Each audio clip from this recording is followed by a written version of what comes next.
दोस्तों नमस्कार, हाजिर है एक बार फिर से आज की बड़ी और ताजा खबरों के साथ। बस आपसे निवेदन है, कृपया वीडियो को लाइक कर दें, चैनल को सब्सक्राइब कर लें और घंटी बटन जरूर दबा दें। पहली बड़ी खबर है, मुख्यमंत्री योगी आदित्यनाथ का बड़ा आदेश। कहा यूपी में अब नए स्थानों पर माइक और लाउड स्पीकर लगाने की नहीं होगी अनुमति। आपको बता दें कि लाउड स्पीकर के प्रयोग को लेकर उत्तर प्रदेश के मुख्यमंत्री योगी आदित्यनाथ ने बड़ा निर्देश दे दिया है। योगी ने कहा कि पहले से अनुमति से ले गए लाउड स्पीकर और माइक चल सकते हैं, लेकिन आवाज बाहर नहीं आनी चाहिए। वहीं बिना अनुमति के अब लाउड स्पीकर और माइक नहीं लग पाएंगे। मुख्यमंत्री योगी के निर्देश के मुताबिक यूपी में अब नए स्थानों पर माइक और लाउड स्पीकर लगाने की अनुमति नहीं होगी। उन्होंने कहा कि हर किसी को अपनी उपासना पद्धति मानने की स्वतंत्रता है। पूर्व से अनुमति से जहां पर माइक लगे हैं वहां पर माइक का प्रयोग किया जा सकता है, लेकिन यह भी सुनिश्चित हो कि आवाज परिसर के बाहर न आ जाए। मुख्यमंत्री योगी आदित्यनाथ ने कहा कि लाउड स्पीकर की आवाज से अन्य लोगों को कोई भी असुविधा नहीं होनी चाहिए, लेकिन नए स्थानों पर अब माइक नहीं लगाए जाएंगे।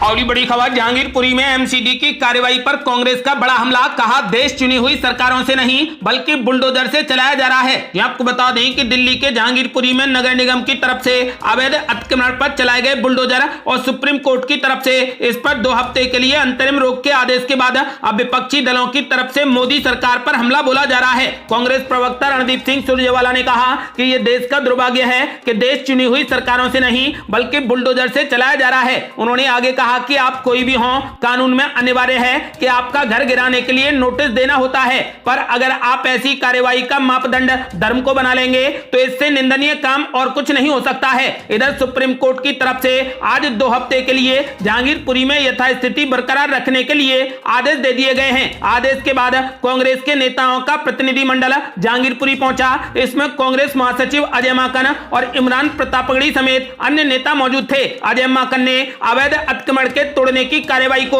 गैर कानूनी करार दिया है। अगली बड़ी खबर, अखिलेश यादव को लग रहे एक के बाद एक बड़े झटके। स्वामी प्रसाद मौर्य का खेमा भी देगा अखिलेश यादव को बड़ा झटका। भतीजे प्रमोद ने समाजवादी पार्टी से दे दिया इस्तीफा।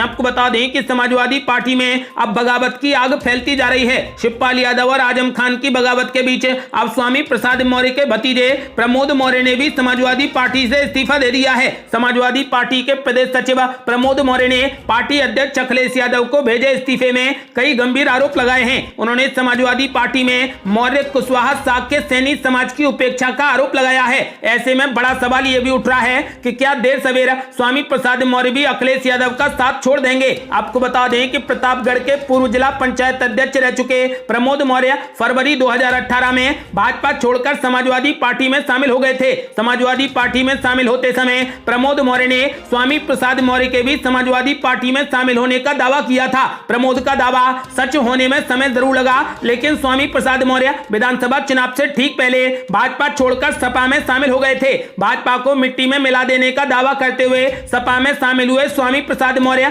खुद अपनी सीट भी नहीं जीत पाए। उन्हें फाजिल नगर से हार का सामना करना पड़ा।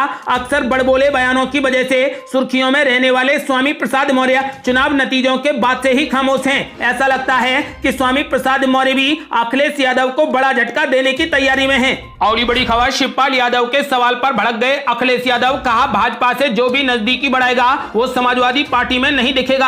आपको बता दें कि समाजवादी पार्टी के मुखिया एवं पूर्व मुख्यमंत्री अखिलेश यादव और उनके चाचा शिवपाल यादव के बीच में चल रही तनातनी एक बार फिर से नजर आ गई। शिवपाल यादव के भाजपा के साथ संपर्कों के बारे में पूछने पर अखिलेश यादव ने कहा कि जो भी भाजपा से मिलेगा वो सपा में नहीं दिखेगा। आपको बता दें कि यहाँ पत्रकारों से वार्ता करते हुए अखिलेश यादव ने सूबे की योगी सरकार को अवैध करार दिया है। उन्होंने सवाल उठाया कि इस पर बुलडोजर कब चलेगा। उन्होंने मोदी और योगी सरकार पर जमकर प्रहार किए। उन्होंने कहा कि भाजपा सरकारें जनता का ध्यान बुनियादी मुद्दों से हटा रही हैं। महंगाई बढ़ी है, बेरोजगारी बढ़ रही है, दूसरी तरफ बुलडोजर चल रहा है। वैध और अवैध कौन तय करेगा। सरेआम किसी की बिल्डिंग तोड़ देना, ढहा देने का मतलब है कि भाजपा इस संविधान को नहीं मानते। उन्होंने योगी सरकार को भी अवैध करार दिया है। और बड़ी खबर, अखिलेश यादव के बयान पर शिवपाल यादव ने बोला हमला। बोला, कहा समाजवादी पार्टी के 111 विधायकों में से एक मैं भी हूं, अगर उन्हें दिक्कत है तो मुझे पार्टी से निकाल दें। ये आपको बता दें कि समाजवादी पार्टी में राष्ट्रीय अध्यक्ष अखिलेश यादव और उनके चाचा शिवपाल सिंह यादव के बीच में सियासी रिश्तों की कड़वाहट खत्म होने का नाम नहीं ले रही।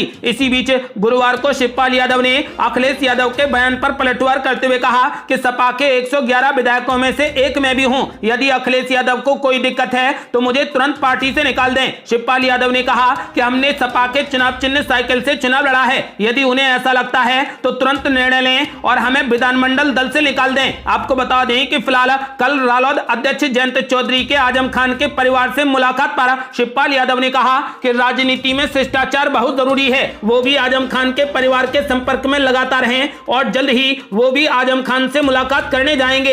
एक अन्य सवाल के जवाब में शिवपाल यादव ने कहा कि चुनाव से पहले उन्होंने जेल में आजम खान से मुलाकात की थी, उनका स्वास्थ्य बहुत अच्छा नहीं है, उनके साथ जो उत्पीड़न हो रहा है वो ठीक नहीं है, राजनीति में बदले की भावना से काम नहीं करना चाहिए। आपको बता दें कि शिवपाल यादव ने भाजपा में जाने को लेकर कहा कि अभी इस पर उन्होंने कोई भी निर्णय नहीं लिया है, लेकिन जब भी उचित समय आएगा तो निश्चित ही हम मीडिया से बात कर लेंगे। आपको बता दें कि फिलहाल जल्द ही शिवपाल यादव बीजेपी में शामिल होंगे। अगली बड़ी खबर, भाजपा में शिवपाल यादव के आने पर केशव प्रसाद मौर्य का बड़ा ऐलान, बोले हम तो चाहते हैं कि समाजवादी पार्टी खत्म हो जाए। ये आपको बता दें कि समाजवादी पार्टी के राष्ट्रीय अध्यक्ष अखिलेश यादव और उनके चाचा शिवपाल सिंह यादव के बीच में छिड़ी सियासी जंग पर तंज कसते हुए उप मुख्यमंत्री केशव प्रसाद मौर्य ने कहा कि समाजवादी पार्टी की समस्या से भाजपा का कोई भी लेना देना नहीं है, हम तो चाहते हैं कि समाजवादी पार्टी समाप्त हो जाए। शिवपाल यादव की मुख्यमंत्री योगी आदित्यनाथ से मुलाकात और भाजपा में शामिल होने की संभावना पर केशव प्रसाद मौर्य ने कहा कि किसी नेता के किसी से मिलने को बीजेपी में शामिल होने से जोड़ना ठीक नहीं है, मुलाकातें होती रहती हैं। उप मुख्यमंत्री ने कहा कि भाजपा मजबूत है, आगे और भी मजबूत होगी, हम तो सबसे संपर्क करते हैं, अखिलेश यादव भी आए, हम तो उनसे भी संपर्क करने को तैयार हैं। आपको बता दें कि केशव प्रसाद मौर्य ने पहले भी शिवपाल यादव के बीजेपी में शामिल होने की संभावनाओं को खारिज कर दिया था, तब उन्होंने कहा था कि बीजेपी में फिलहाल कोई वैकेंसी नहीं है। अब उन्होंने कहा कि किसी भी दल का कोई भी नेता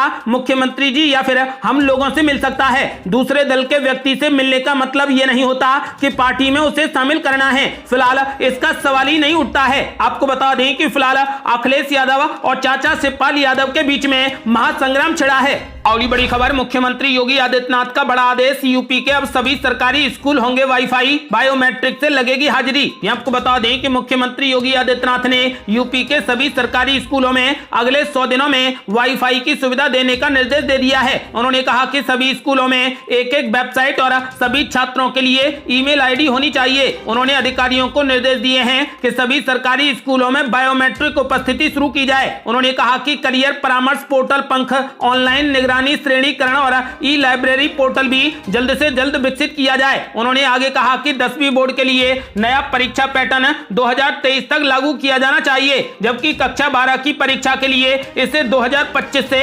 संरचनात्मक और प्रशासनिक सुधारों के लिए लागू किया जाना चाहिए। योगी ने ये निर्देश यहां पर शिक्षा क्षेत्र पर परिस्थिति को देखते हुए दिए हैं। उन्होंने कहा कि सीखने के परिणामों में सुधार लाने, नामांकन बढ़ाने और स्कूल छोड़ने की दर में कमी लाने के लिए एक कार्य योजना तैयार की जानी चाहिए। आपको बता दें कि मुख्यमंत्री योगी आदित्यनाथ ने कहा कि राज्य के लिए जल्द ही नई खेल नीति तैयार की जानी चाहिए। आपको बता दें कि मुख्यमंत्री योगी आदित्यनाथ ने आदेश दे दिया है कि 100 दिनों के अंदर अंदर यूपी के सभी सरकारी स्कूल वाईफाई से लैस होंगे और छात्रों की तथा टीचरों की बायोमेट्रिक से हाजिरी लगेगी। अगली बड़ी खबर, प्रशांत किशोर के सहारे मिशन 2024 की तैयारी कर रही कांग्रेस जल्द ही पार्टी में होंगे शामिल। आपको बता दें कि कांग्रेस में चुनावी रणनीतिकार प्रशांत किशोर की भूमिका लगातार बढ़ती जा रही है। पिछले कुछ दिनों से उन्होंने सोनिया गांधी से कई मुलाकात की है, साथ ही पार्टी के बड़े नेताओं के साथ वो रणनीति बनाने का काम भी कर रहे हैं। बताया जा रहा है कि मिशन 2024 की तैयारी चल रही है, साथ ही प्रशांत किशोर जल्द ही पार्टी में शामिल भी होंगे। प्रशांत किशोर एक के बाद एक कांग्रेस की रणनीति बनाने में बड़ी भूमिका निभा रहे हैं। गौर करने वाली बात यह है कि उत्तर प्रदेश के पिछले विधानसभा चुनावों के वक्त भी राहुल गांधी ने जब सारी रणनीति का जिम्मा प्रशांत किशोर को सौंपा था, तब भी प्रशांत किशोर पार्टी में किसी औपचारिक पद पर नहीं थे, लेकिन आला कमान का संदेश साफ था कि प्रशांत किशोर के फैसले आखिरी फैसले होंगे। इस बार भी जिस तरीके से राहुल गांधी के विदेश दौरे पर होने के बावजूद प्रशांत किशोर तमाम रणनीतिक बैठकों में शामिल हो रहे हैं, उससे साफ है कि राहुल गांधी ने एक बार फिर प्रशांत किशोर को फैसले करने और रणनीति बनाने की पूरी आजादी देने का मन बना लिया है। और ये बड़ी खबर, फिर से लगने लगी कोरोना की पाबंदियां। पंजाब में अब भीड़ भाड़ वाली जगहों पर मास्क पहनना हुआ अनिवार्य। आपको बता दें कि कोरोना वायरस का संक्रमण बढ़ता देखकर पंजाब में भगवंत मान सरकार ने नई गाइडलाइन जारी कर दी है। इसके तहत अब लोगों को भीड़ भाड़ वाली जगहों पर मास्क लगाना जरूरी कर दिया गया है। पब्लिक प्लेस पर बिना मास्क के पकड़े जाने पर जुर्माना भरना होगा। राज्य के प्रमुख सचिव अनुराग वर्मा की ओर से जारी आदेश में कहा गया है कि अब फेस मास्क पहनना जरूरी है। खासकर बंद जगहों पर मास्क पहनना बहुत आवश्यक है। नई गाइडलाइन में कहा गया है कि पब्लिक ट्रांसपोर्ट जैसे बस, ट्रेन, एयरक्राफ्ट, टैक्सी में लोगों को मास्क लगाना जरूरी है। साथ ही cinema hall, shopping mall, departmental store में मास्क पहनना होगा। स्कूलों में स्टूडेंट, टीचर्स और स्कूल के दूसरे स्टाफ को भी मास्क लगाना अनिवार्य है। आदेश में कहा गया है कि क्लासरूम में हर किसी को मास्क लगाना पड़ेगा। और ये बड़ी खबर, यूपी में अब जन्म के समय ही मिलेगा जाति प्रमाण पत्र। मुख्यमंत्री योगी ने दिया आदेश। आपको बता दें कि उत्तर प्रदेश में अब बच्चे के जन्म के समय ही उसका जाति प्रमाण पत्र भी बन जाएगा। मुख्यमंत्री योगी आदित्यनाथ ने इसका निर्देश जारी कर दिया है। उन्होंने सरकारी दफ्तरों के कामकाज में आसानी लाने और समयबद्ध ढंग से काम करने के निर्देश दिए हैं। उन्होंने आदेश दिया है कि आवेदन के 15 दिनों के अंदर जाति प्रमाण पत्र मिलना सुनिश्चित किया जाए। नवजात शिशुओं को जन्म प्रमाण पत्र के साथ ही जाति प्रमाण पत्र वितरित करने की व्यवस्था की जाए। मुख्यमंत्री ने कहा कि अगले 2 वर्षों में कम से कम 30,000 महिलाओं को चयनित और प्रशिक्षित कर मनरेगा कार्यों में संबद्ध किया जाए। मुख्यमंत्री योगी आदित्यनाथ ने गांव में नागरिक व्यवस्था को और सुदृढ़ करने के निर्देश दिए हैं। आपको बता दें कि मुख्यमंत्री योगी आदित्यनाथ ने 100 दिनों के अंदर अंदर सभी गांवों और पूरी यूपी का कायाकल्प करने का ऐलान कर दिया है। ये थी अब तक की बेहद बड़ी खबरें। यदि आप भी चाहते हैं कि भारत जल्द से जल्द कोविड मुक्त हो जाए तो इस वीडियो को लाइक करा, अपनी राय हमें कमेंट बॉक्स में जरूर दें। यदि आपने अभी तक हमारे चैनल को सब्सक्राइब नहीं किया है तो कृपया चैनल को सब्सक्राइब कर घंटी बटन जरूर दबा दें। जल्दी मिलते हैं बड़ी अपडेट के साथ। तब तक के लिए जय हिंद, जय भारत।